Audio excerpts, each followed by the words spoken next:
Okay, I'll quickly jump into the scaling topic, right? So that's the image on the right. I'm sure you all recognize. It was an accidental success, I would say, right? So we didn't anticipate this ad is going to be like so viral, right? So the virality is good, but it also it's whenever there is something that goes viral, the tech team is the one who's going to be most worried, right? So it was such a hit that we saw a huge traffic to our applications, right? So what I'm going to do as part of these slides is like rather than just talking about IPL, how we uh, scale for large scale events like IPL. We recently did a Republic Day sale, right? Or any other campaigns, right? So any jackpots that program that we ran, right? So how we scale, how we approach this problem.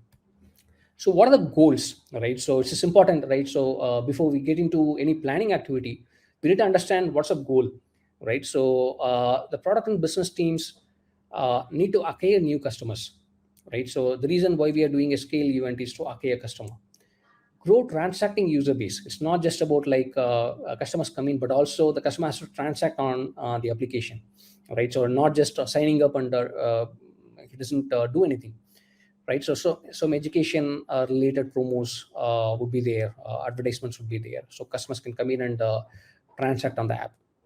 So improve adoption engagement for specific product functionalities, products in general, right? These are the key goals for the product and business team whenever they do these large events. For the tech team, right? So the goals are fairly simple, right? So tech in nature, right? So provide a crash free experience to customers. App should not crash, right? Zero downtime for critical flows, right? When you say critical flows, this could be like the landing page. The customer sees an error pop up on the landing page, that's a bad experience for the customer. The customer is trying to make a bill payment and we are down, right? So that's like a critical flow, right? So we are losing on the customer experience. We're providing a very poor experience. Customer trying to check out a store item or trying to pay a rent, right? So where we could monetize, right? So these are like critical flows. In simple terms, critical flows are ones which are like business impacting and customer experience impacting. So ensuring a consistent performance during the peak load, right? So when there is no load or medium load, right? So we could have a high performing application, right? So everything is like quick, the latencies are low, customer tries to do an operation, it's successful immediately. But during peak load, right? So your system is like kind of crunched, right? So the resources are like heavily utilized. Naturally the response time slows down, right? So and that results in poor experience to the customer again. Yes, we could throw hardware, right? So you could say that hey, I'm going to bump up all my hardware, I'm going to make my database twice or thrice the current size, I'm going to add 20 more containers to the cluster, right? So we could do them all, but it's going to inflate the cost, and given IPL is going to run for a month, this is not even an option, right? So we have to keep the cost under control as well. So once we have the goals identified, the next step is like identifying the projections, right? So the traffic projections.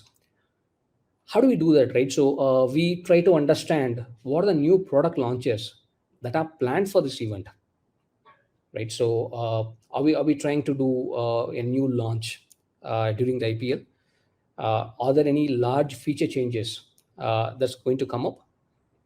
How is the marketing team thinking about this event, right? So what kind of campaigns they are doing, right? So are we doing any TV ads, social media campaigns, right? So they're trying to grow the transacting user base and acquire new customers, right? So they try out with innovative ideas. The Rahul Dravid ad was related to that, right? So it was a instant hit. The growth team also plans its own campaign, right? So their goals are slightly different, right? So they want to improve the adoption and engagement for existing products, right? So examples could be like the power play events that we do during IPL, right? So, or the steal deals on store, right? So, or any jackpot campaigns that we do, right? So, these are the ones which are going to drive traffic to the app, right? So, if you don't do any of these, it's going to be like a normal traffic. We do this so we meet our goals.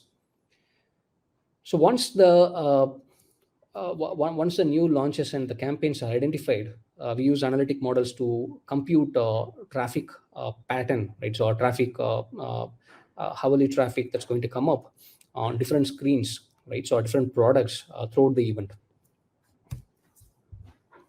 So the next step is preparation, right? So we got the goals, and we also made sure we have the traffic projections.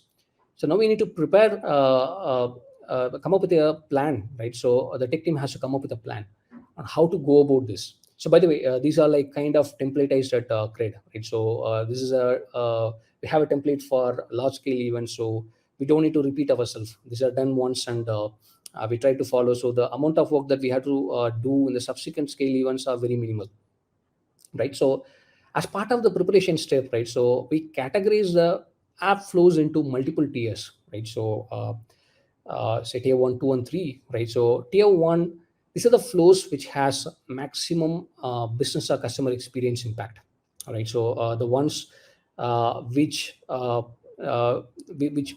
is very very important for us, right? So the payment flows, the jackpot screens, the home screen, right? So any other functionality, right? So stores, right? So we don't want a drop there, we don't want any downtime in those flows. Tier 2, right? So these are like flows that impact customers but not the business, right? So but there's a workaround, right? There's a workaround the customer can do, right? This could be like think of the order history screen, right? So the customer could always check his immediate orders, right? So it's okay to not show the historical data, but as long as the customer knows the ongoing orders, it's perfectly fine. So tier 3, there's no impact to business or customer in any way, right? So it's for instance a profile information, right? So it's okay if it is down for some time, right? So not many customers are going to come to the profile page. So identify and categorize the tech systems which are involved in the flow, right? So take an example of credit card bill payment, right? So this involves multiple systems, right? It has to go through at least like 15 to 20 systems before we complete the process. The home screen has to talk to like at least 10 to 12 services, right? So when we identify the tiering and the corresponding services, we categorize the microservices into tier 1, tier 2, and tier 3, right? That's done as well. So next step is like identify the partners. So while we make sure that we are like completely prepared to handle the scale, the partners that we work with, right? So if they don't handle the scale, we are screwed, right? So it's important to identify the vendors, right? So infrastructure vendors, payment gateways, aggregators, right? So any communication partners like SMS, WhatsApp, right? So any other external system, right? So we could be using some third-party system to, help with the tech, right? So we need to communicate to them, right? We need to help them understand, hey, this is an important event for us, and this is the scale that we are looking to handle. So be prepared for that. So that has to be done as well. And finally, estimating the load to internal services and to these external partners, right? So the way we do is like we know a certified number, right? So we also know the peak that we have seen historically, right? So we take that as a baseline and try and apply the expected numbers to that, identify the gap, and try to meet that number. So once the preparation phase is done, it's all about like getting your hands dirty and uh, ensuring that we meet the goals, right? So the so we form we approach this slightly different, right? So we form a centralized team, right? So pulled from different line of businesses, different teams, right? So a team is formed, and they sit together and try to focus on different aspects of the readiness, right? So simple things like ensuring multi-AC setup is done for all databases, caches, and queues. Yes, while we would have made sure that this is done previously, it's like never. It's always worth it to double check them again, right? So maybe we created a new system where we missed out enabling multi-AZ, right? So scaling, right? So auto scaling setup for all services. Just double check if auto scaling is enabled, right? So and since our traffic pattern is slightly like spiky in nature, right? So throughout the day the traffic would be like quite normal, but the power play IPL power play time, the spike would be like super high, multifold, right? So I'll show some graphs uh, in the upcoming slides. So it's important to have step-based scaling, right, which saves cost, right? So if the scale is going up, keep adding containers, right? So till it reaches a point where you are able to handle the load, right? So and when the scale goes down, keep removing the instances so you save cost, right? So time-based scaling during the IPL power play period, right? So whenever the IPL matches are going on, we need to make sure that we are able to have, we don't want to take any compromises there. Yes, it bleeds some cost, but it's a trade-off that we have taken, right? So it's okay to spend some money during the power play hour, right? So rather than providing a broken experience, there's a room for improvement here. I'm not saying this is the ideal approach. There's definitely a room for improving, right? So there's some tech debts which we couldn't close on, right? So to ensure that step scaling is good enough for all. Simple things like if it takes 2 minutes to add a new container because the application has to do some pre-caching activity, right? So preloading the caches, right? So or something that takes time, right? So we cannot wait for 2 minutes. The 2 minutes is like precious. Uh, a customer who's trying to multiple customers will be trying to pay their bills during the power play. And 2 minute outage there is going to be like very bad on us, and it could result in cascading failures as well. So it's a conscious call that we have taken to do time-based scaling for the power play hours. Fault tolerance, right? So while we are making sure that applications scale well, right? So but there's always going to be a scenario where some fault is going to be there, right? So which is beyond our reach, right? So it could be like infrastructure fault, right? So maybe the database that we are using is under stress, or maybe AWS in itself is not able to scale. They had their own issues. So ensuring the faults are handled in the best possible way is key as well, right? So so we make sure that we ask the teams to check if they have circuit breakers for all external calls. When it's external calls, external to the service, right? So and are they rightly configured, right? So do we have the right configuration, the right pool sizes set there, right? So are you retraining in case of short failures? If your failure is recoverable, can we do retrace there, right? So can we provide fallbacks in case of an hard failure, right? So rather than just throwing an error skin for the customer, can we do something else? Can we show some other information to the customer so he doesn't see it as a failure?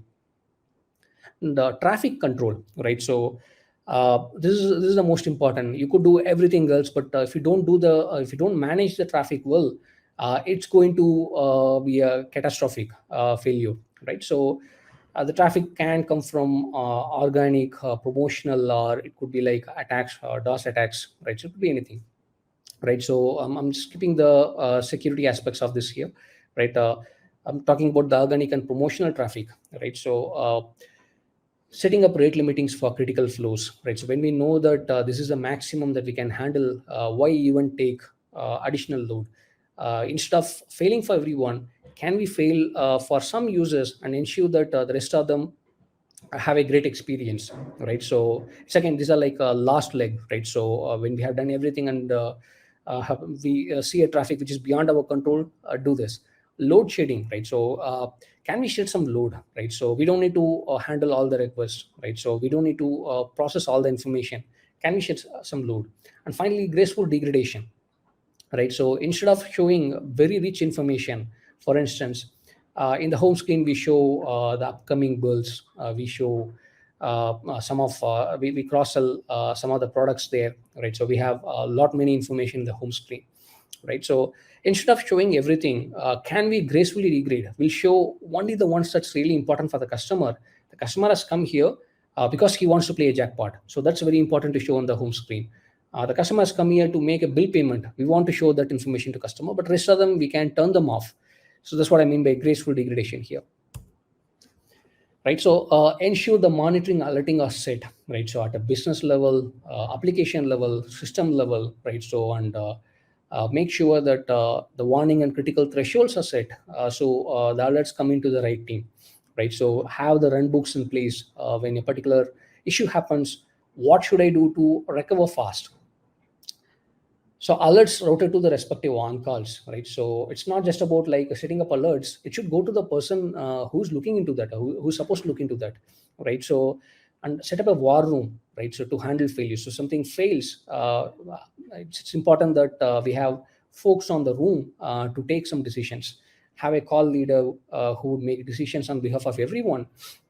This is something that we do, right? So once all these are done, the last activity is like testing them, right? So making sure that whether we are really able to scale to the projection, right? So in digital services, they do the vertical benchmarking, they fix issues along the path, right? Critical flows tested, right? So this is a horizontal testing, right? So for instance, the payment flow, a home screen flow, they are tested to handle the projected number, right? So and the services are scaled up, the time-based scaling, right? So they're scaled up based on these projected numbers, right? So we also do chaos testing for some of the critical flows, right? So chaos testing is mostly about injecting faults into the system, right? So while we have done everything, right? So if there is a failure that we haven't planned for, right, occurs, how do we handle such failures, right? So how do we even gracefully degrade in such failure, right? So do we do that? Testing for that is very important, right? So we could say that I have created a circuit breaker, I have put a fallback in place, right? So but when uh, I mean, when in reality these things don't work, it's a setback, right? So simulating some choking scenarios, right? So down scenarios, and fixing systems based on these results.